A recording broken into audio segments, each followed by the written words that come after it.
Bom, o que é iluminação, né? Bom, na realidade, iluminação no processo do Bhakti, a autoiluminação, podemos dizer assim, é quando você alcança o seu Siddhadeha, né? Quando você alcança a sua forma espiritual, pode-se dizer que você alcançou a iluminação dentro do Bhakti, que isso acontece mais ou menos no estágio de Ashakti Prabhava, ou seja, nessa escala. E no caminho impessoal equivale ao Divamukta, né? Ou seja, uma pessoa que se torna um Atmarama, uma pessoa que se torna uma pessoa completamente liberada, mesmo tendo o corpo material. Ou seja, ela alcançou o Brahman, ela teve uma certa iluminação, só que ainda ela precisa desenvolver do estágio de Videha Mukta, ou seja, a iluminação completa, se funde no Brahman. E no caso do Bhakta, ele se ilumina quando depois de ter um Sadhakadeha, depois que ele, na iniciação, ou seja, quando ele consegue um Sadhakadeha, um corpo de praticante, né?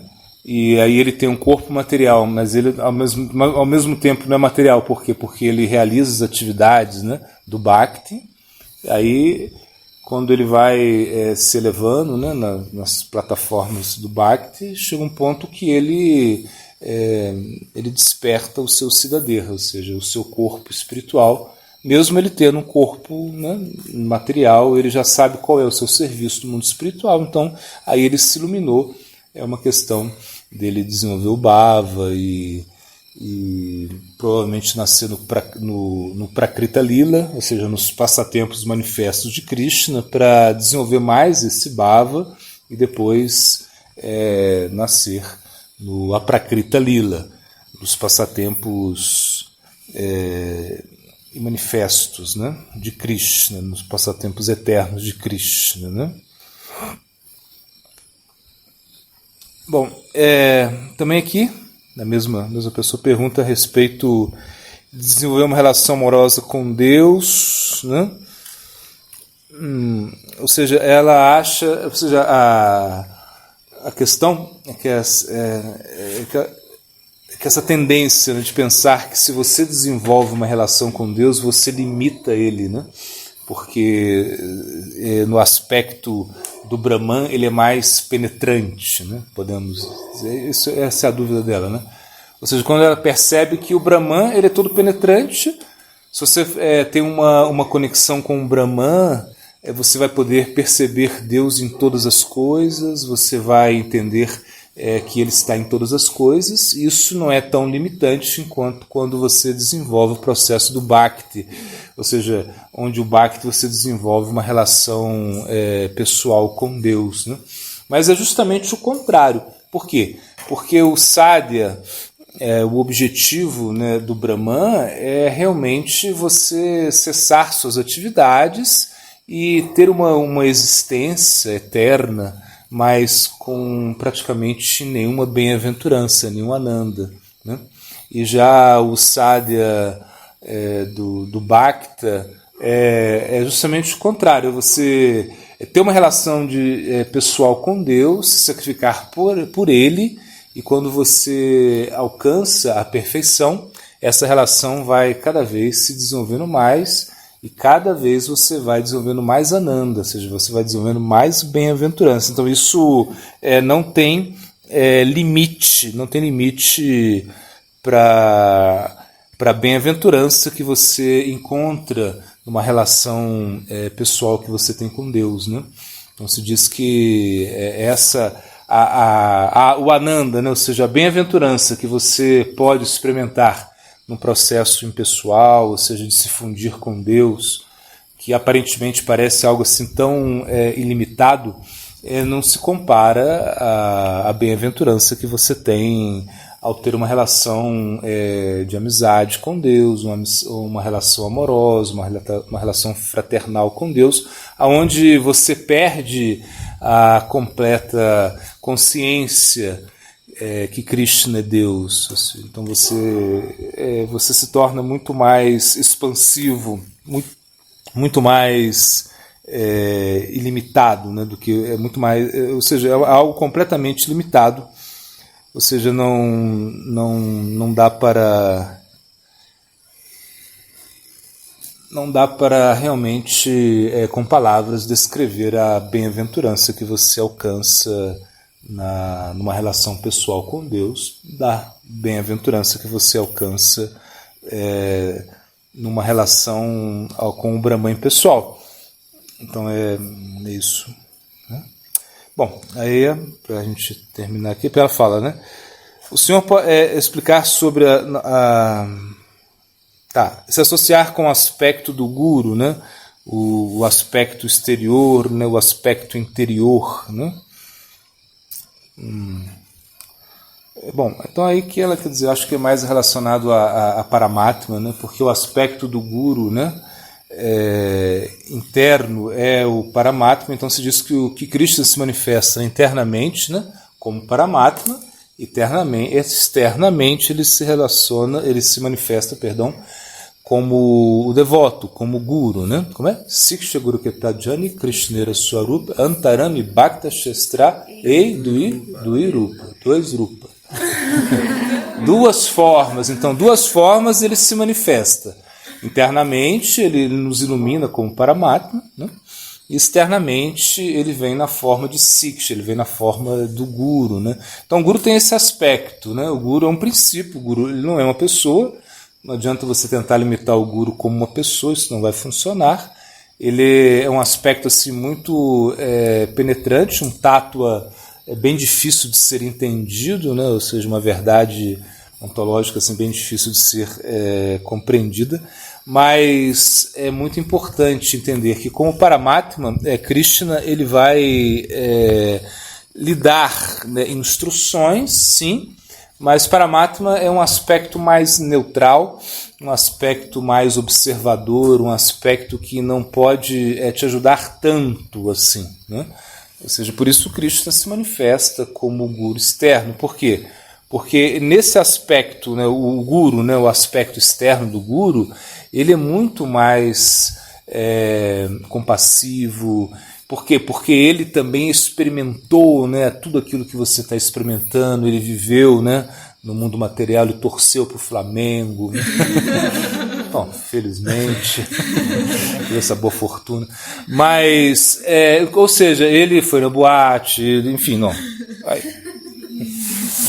Ele sente coisas que você sentiu, que você sente. Então é muito mais fácil para ele ajudar você do que Paramatma, que está lá. O que é Paramatma? Né? Ou seja, Paramatma é Krishna, sim, é Krishna, mas qual é a forma de Paramatma? É a forma de Krishna, sim, mas como Paramatma vai se relacionar com você mesmo, assim, né? Às vezes, sim, ela e principalmente às vezes no início, né? Paramatma ela pode te dar instruções, né? Ou seja, Paramatma ela pode te ajudar de uma maneira ou de outra, né? Mas o Guru, o aspecto do Guru externo, ele é muito mais presente na sua vida. Agora o que acontece, claro, é que o Guru ele vai te corrigir, o Guru vai muitas vezes também se equivocar, né? Ou seja, isso é uma coisa que acontece, né? Principalmente nos assuntos relativos, né? O Guru pode se equivocar muito, então por isso não espere instruções acertadas, né, no aspecto relativo do Guru. Você pode até perguntar, mas pode ser que dê tudo errado, que é relativo. E o Guru ele não é engenheiro, ele não é médico, psicólogo, enfim. Ele mesmo que fosse, ainda assim poderia haver tantos equívocos. Inclusive o Sr. Brahma mesmo, que é o Guru original do nosso Sampradaya, se equivoca, né? Pelo menos 2 vezes, assim. E nós vemos que isso é muito perplexo, muitos mesmo o Madhvacharya ele não aceita isso, né? Como assim, como o Sr. Brahma pode se equivocar, como ele pode confundir, como pode querer raptar, né, criancinhas, né, esconder na caverna criancinhas, algo assim muito estranho, né? E como pode desafiar Krishna, enfim. Mas isso acontece. Então, o aspecto do guru, esse aspecto externo do guru, ele é muito mais, deve ser muito mais prominente na nossa vida do que Paramatma. Porque Paramatma é muito fácil. Você fala, eu vou me conectar com Paramatma, vou receber instruções de Paramatma, né? Você senta lá, mas é difícil, não é fácil. Ou seja, como você vai saber que é Paramatma, né? Geralmente é sua mente. Né? Geralmente é a mente, Paramatma está longe, ou seja, Paramatma está aí, mas é difícil que Paramatma possa se conectar com você. Algumas vezes acontece, por exemplo, às vezes quando a gente, sei lá, a gente está num local, a gente não tem um Siksha Guru perto, o nosso Guru não está perto, a gente não consegue, sei lá, se comunicar com ele com o WhatsApp, sei lá, e você pode, nessa maneira, orar muito para Paramatma e Paramatma se manifesta realmente, né? Te dá uma instrução, se você é sincero mesmo, né? Então, aí sim, aí você pode realmente ter uma relação com o Guru. Né? E você pergunta aqui também como ter essa relação, como a relação com o Guru, porque se diz que, ou seja, você tem medo, né, de ter uma relação com o Guru, assim, no sentido assim, de cometer ofensas. Eu entendo que ou seja, que realmente se diz que Guru é como fogo, né? Ou seja, se você está muito perto, né, você pode se queimar, né? Se você está muito longe, o fogo não vai funcionar, não vai esquentar, não vai cozinhar. Então você tem que mexer no fogo, mas você tem que ter o seu cuidado. Então o Guru ele é assim. E o Guru ele é muito importante na vida do discípulo. Por quê? Porque sem o Guru, Krishna não pode atuar. Samaraj dá um exemplo, né? Que o discípulo é como o lótus, né? Krishna é como o sol, né? E o Guru é como a água que está em torno do lótus, né? Então, por exemplo, o sol, se não tem água, o sol queima o lótus, né? Mas como tem a água evita, né, que o sol queime o lótus. Então é mais ou menos isso. Ou seja, então o que Krishna ele quer nos dar, o que Krishna quer. Imagina que Krishna ele diz, né? Tadvidi pranipatena pariprashena sevaya upadikshanti te gyana gnanastat darshinaha. Ele fala, você tem que se aproximar de um guru, você tem que se aproximar de uma pessoa que conheceu a verdade, que pode transmitir a verdade para você. Essa pessoa, ela realmente, e você se aproxima dela através, né, de perguntas, né, honestas, sem ser desafiantes, né? Você presta algum serviço e você realmente entende que a verdade está descendendo, né? A verdade ela está se manifestando na sua vida de uma maneira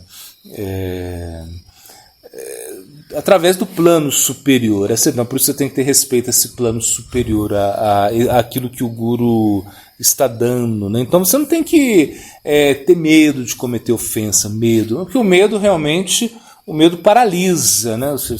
O medo ele paralisa. Você tem que ter um certo cuidado, um certo respeito, não se precipitar em algumas ações, não julgar, e como também diz o verso, né? Acharyamam Vijanyam Navamnita Karchit Namarte Buddhyashuyeta Sarvandevam Mayanguru. Né? Ou seja, então fala que você nunca deve invejar o Guru, você nunca deve achar que ele é uma pessoa ordinária, que ele é uma pessoa comum, né? Então, que eu falar, ele é a soma de todos os semideuses, né? Que é isso, né? Então, é como se tivesse batido no liquidificador lá Shiva, Brahma, Vishnu, Ganesha. Não.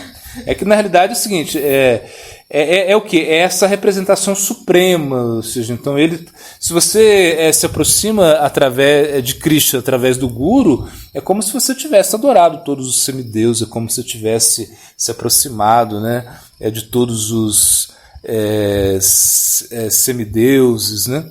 Se você satisfaz o Guru, se você satisfaz o Guru através, Krishna através do Guru, né? Você não precisa satisfazer os semideuses, essa é a ideia, né? Então, na realidade, é isso. Ou seja, eu acho que eu respondi tudo que ela perguntou aqui. Maharaj, e o que significaria nesse contexto satisfazer o Guru?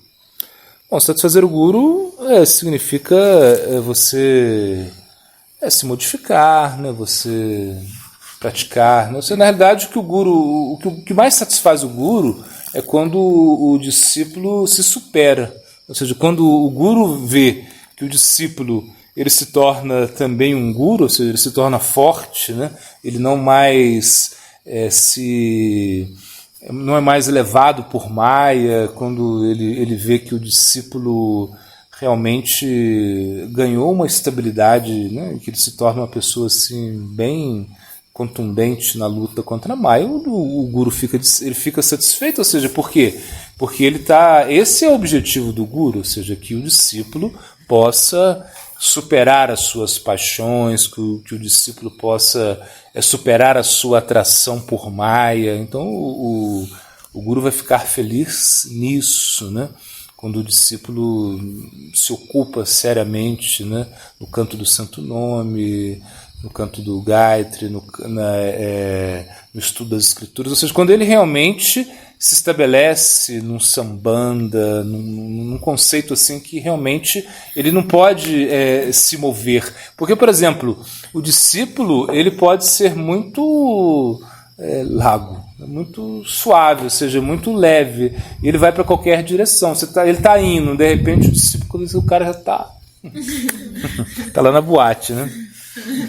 Ou seja, então o que acontece? Aí o Guru ele não quer isso, o Guru quer que o discípulo possa seguir adiante, ou seja, dizendo não à Maya e só, né? E ainda que aconteça, claro, ainda que aconteça quedas, né? Não tem problema. Ele usa o chão para se levantar e continua lutando, continua praticando. Então eu acho que o Guru ele fica muito satisfeito quando ele vê a firme determinação em lutar, né, do seu discípulo, né? Então, ou seja, e quando o discípulo está cantando, porque se diz que um dos objetivos do Guru em ter discípulos é que ele precisa, né, de muitas bocas e muitos ouvidos, né, para cantar e escutar Harikatha. Então ele vai como tendo também essa ajuda, né? Então, quando o discípulo ele percebe que o discípulo tem uma fé, né, no Nama Prabhu, quando ele percebe que o discípulo tem uma fé nas escrituras, nos shastras, quando ele percebe que o Guru, por exemplo, que o discípulo tem uma ocupação assim muito forte no serviço devocional, então o Guru tá feliz. Então se diz que o Guru ele não quer discípulos, ele quer Guru, né? Então, de certa maneira, o discípulo tem que superar o Guru, assim, em algumas coisas. Ele tem que, no sentido, ele tem que dar uma contribuição maior até, ou seja, ele tem que ser capaz de ajudar as outras pessoas com o seu próprio exemplo. Isso é o que o Guru espera, né, que o discípulo possa. Porque, por exemplo, quando você vê, né, poxa, esse é meu discípulo, né? Tipo assim, né? Esse é meu aluno, né? Olha como ele é bom, né? Olha como ele, né, me representa, né? Então isso é o melhor, assim, o mais satisfatório, né? Quando você vê assim, esse é o meu discípulo, olha o que ele fez, não quero nem olhar o que ele fez, né? Aí é muito chato, né? Ele é discípulo de quem? É discípulo, não, tá explicado, né? Tipo assim. É algo assim. Então, por exemplo, é como um professor, né? O professor ele quer que o seu discípulo ele possa se superar, né? Que ele não dê vexame, né? E como diz aí o Gurudeva diz, né? Que você deveria sempre meditar, né? Que se você comete um erro, né? Se você comete um erro, né? Então, o que acontece? A pessoa não vai culpar somente você, né? Ela vai culpar o seu Guru, ela vai questionar o seu Guru, ela vai questionar o seu Paranguru, quer dizer, o Guru do seu Guru, o Paranguru e todo o Parampará, inclusive a religião toda, né? Imagina, por quê? Porque realmente é isso, né? Gosto sempre de contar essa história, né? Que a minha mãe, né, minha mãe, né, era da igreja, assim, né? Ela era ministra da Eucaristia, assim, bom, enfim, na missa todo dia, amiga dos padres, estava lá. E uma vez um padre de fora da cidade veio, né, fazer um sermão, E minha mãe tinha assim uma certa, claro, uma vergonha com o filho no Hare Krishna, assim, bom, no início, uma coisa assim, meio estranha, né? Enfim, né? Bem diferente.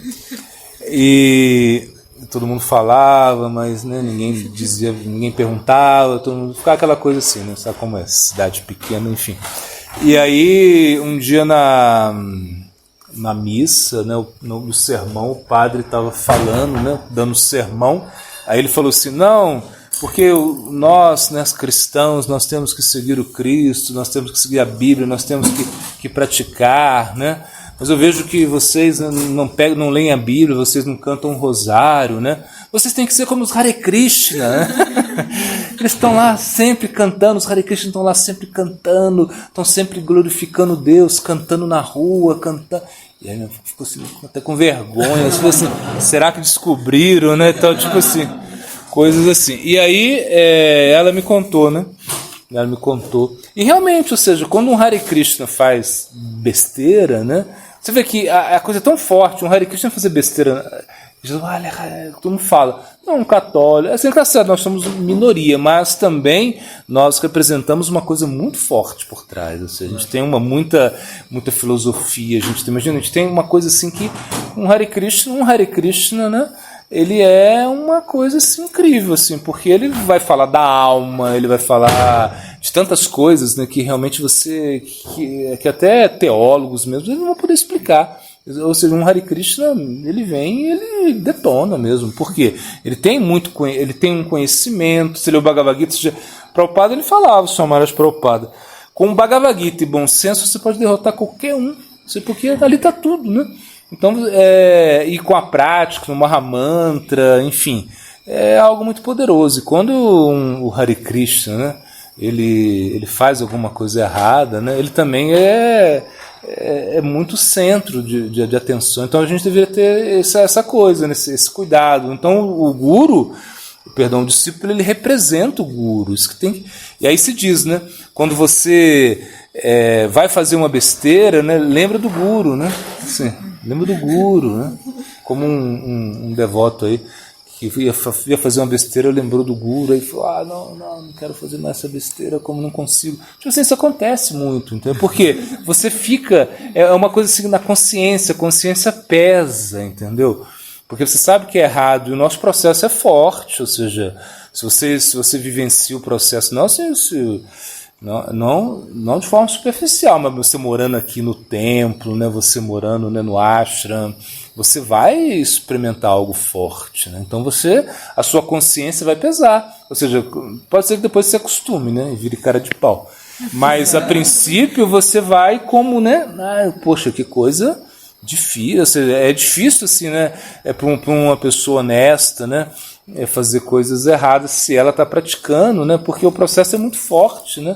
Envolve muita sinceridade nisso tudo. Então o devoto ele representa, né, algo muito poderoso. Então ele tem que estar sempre, né, assim, né, como e é assim. Ou seja, você vê os devotos, né, eles são assim, claro, e também eles vestem as roupinhas diferentes, né, tem um cabelinho diferente, isso aí como, né, é um diferencial, mas é mais assim o que eles praticam e pregam, né, ou seja, porque você está cantando algo, é um processo muito poderoso, e você está escutando algo muito poderoso também, e você vai também falar das suas realizações, enfim, né, você vai vivenciar isso mesmo, né, onde realmente a sua própria identidade ela será estabelecida, né? Assim, ou seja, aquilo que você é mesmo, né? É uma coisa assim, é uma coisa incrível assim, os devotos. Assim, por exemplo, se eu estou com essa roupa, né? Eu sou incapaz de entrar numa sorveteria e tomar um sorvete, sei lá, ou comer um chocolate, mas por outro lado, também essa rua pode dizer muitas coisas. Por exemplo, quando a gente estava no tempo de São Paulo, né? Aí um dia eu passava assim, sei lá, para ir sempre para pegar o ônibus assim. E aí o rapaz assim do açaí falava: açaí? Você quer açaí? Eu falei, não. Eu achava estranho, né? Eu falei, por que o cara tá perguntando se eu quero açaí, né? Aí depois que eu entendi, né? Porque os devotos não saíam do açaí, né? Ou seja, então, Mas eu não saindo do açaí, depois que eu entendi que todo mundo no açaí, então quando eu passava lá, açaí hoje, chefe? Eu falei, não. Eu falei, o dote já é esse nome que eu quero açaí? Por que não oferece para outras pessoas? Mas porque eu entendi. Porque o devoto é assim, como ele é marcado, né? Ou seja, ele é diferente, por mais que você, né? Até você fala assim, eu lembro uma vez quando a gente queria, né? A ideia era pregar, né, de maneira diferente no início, assim, enfim, a gente teve meu irmão espiritual, a gente queria pregar em Curitiba, deu diferente. Então a gente deixou a Sica, tirou a Sica, né, deixou a Sica muito pequenininha e uma roupa diferente, a concha escondida, tipo uma coisa assim, né. Quando a gente tá aí andando, assim, a primeira vez que eu saio pra andar, Hare Krishna, o que é isso, cara? Tem uma coisa que não tem jeito mesmo, assim, às vezes, de esconder, né? Porque realmente é complicado, né? Assim, é muito forte, né? Parece que é uma coisa assim que é muito forte. Então o Guru vai querer que você realmente represente esse princípio, que você represente essa pureza. Ele fica feliz quando você realmente pode ser chamado de discípulo, né? Isso é muito importante.